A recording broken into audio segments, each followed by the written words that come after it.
Let's talk a little bit about the attacks on Iran by Israel. It was last week, but it seems like, again, a century ago. um, yeah, Ali, I mean, our colleague Maureen Claire Murphy, our senior editor, wrote an excellent analysis on the attacks. But Ali, what can we say about what we know, about since last week and what could come next?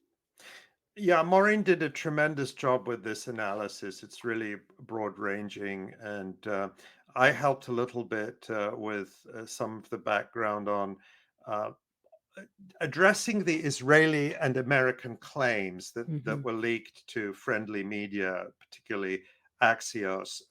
The Americans and Israelis claiming that this Israeli strike crippled, that's the word they used, or significantly set back Iran's ballistic missile production capability. They claim they hit several sites, including a solid fuel production facility. And I think a total of two or three sites near Tehran. And this just based on what US intelligence agencies and US think tanks say is completely implausible, because the scale of the Iranian missile program, obviously the Iranians don't publish all the detail about their program. They only show us what they want to see. But we know this is a vast program, that they already have likely thousands of ballistic missiles in store. They have underground factories. Um, and we saw that on October 1st, they fired 200 missiles at Israel, and that was probably just a fraction of the existing arsenal. Now, in terms of their production facilities, we know from, for example, and this is cited in Maureen's article, the Nuclear Threat Initiative, which is one of these Washington think tanks, they have a map from 2006 showing Iranian, or what they say are Iranian missile production facilities all over the country, dozens of sites, including on the eastern border close to Afghanistan, beyond the range of Israeli weapons at this point, or at least the kinds of weapons Israel has been using to this point. And Iran has announced since 2006 its opening of multiple underground factories, for example. So it's just implausible, that spin. And that was the conclusion we reached even before Alistair Crook, the former British diplomat, came out with his own analysis, which was very interesting. This was on the Judge Napolitano program, I think on Monday. Alistair Crook put forward a very interesting thesis, where he said that, in fact, the Israeli attack was aborted, that what it was supposed to happen in two or three waves, with the first wave focusing primarily on suppressing Iranian air defenses, and then the second or third waves would come in and attack a much larger number of targets. But Crook claims that only the first wave happened, and then the second and third waves were aborted because Israeli planes could not advance far enough for their standoff missiles to reach their targets. So the Israelis are basically launching air-launched, air-to-ground missiles, air-launched cruise missiles that they have to fly into Iran or close to Iran and then launch from the air, and then the missiles travel the rest of the way. But according to Alistair Crook, the Israelis, and I don't know what his sources are, but he's a former intelligence, I think MI6 and British diplomat, so he may have some sources we don't know about.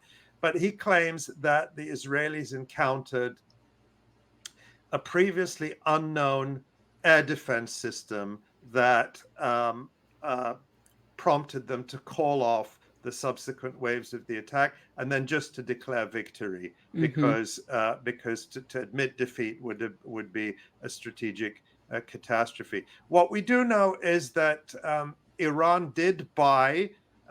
This was several years ago, the S-300 air defense system from Russia, And there have been reports recently, these aren't official or Iranian reports, but there have been all sorts of reports that in recent weeks and months, Russia has supplied Iran with even more advanced air defense systems. So is that what happened?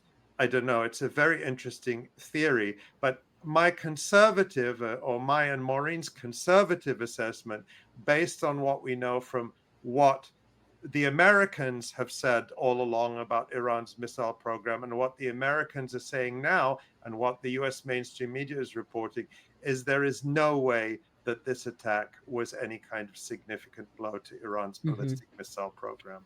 Yeah, they certainly did not enter Iran. They fired from outside of Iran in this attack. And when the initial statements went up, Gallant was in his like situation room, and he had a fake photo of an oil well fire from many years ago on the background. And then just yesterday, he came out and said that the operation was, quote, the most significant Israeli Air Force operation since the Six-Day War. So they're trying to sell it hard. Wow. He said that they will give them that Iran will be at huge disadvantage in the next round. So targeting those air defense systems, targeting the air defense systems outside of the petrochemical and oil installations as a sort of shot across the bow of taking down their oil and gas production, which is what the Americans who flew escort and refueling for this operation were telling the Israelis they weren't allowed to do. So they fired on the S-300s that were guarding those particular sites, and they have to use lighter warheads to travel the distance they needed to travel by because they were being fired outside of Iran, which limits the damage on the receiving end of those operations. And it's also, I think, important to note that the operation happened and it was telegraphed.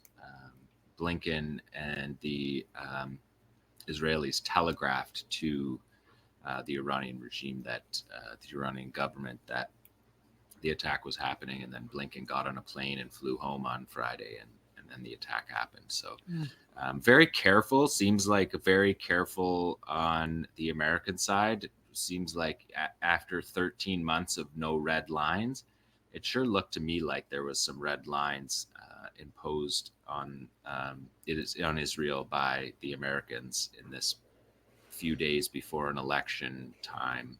And we seem to see that they stood So down. they can do it.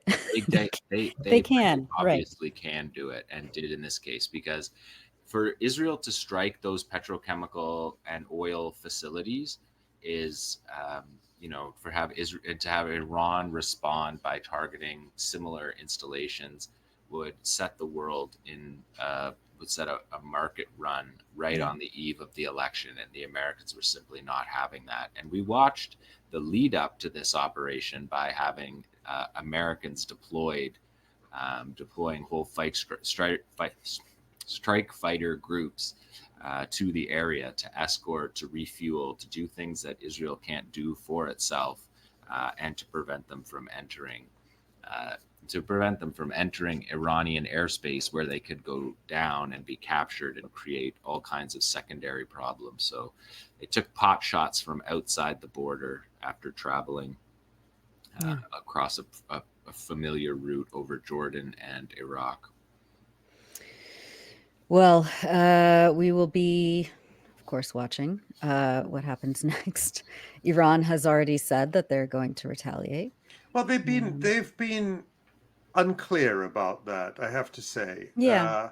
And that doesn't mean they won't. Right.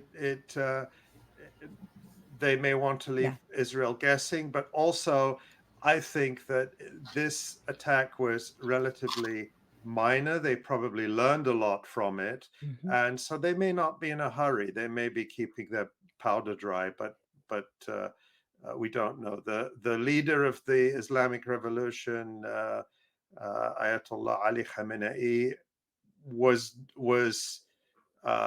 cryptic, let's say, about whether that will happen. Yeah. I think that makes sense.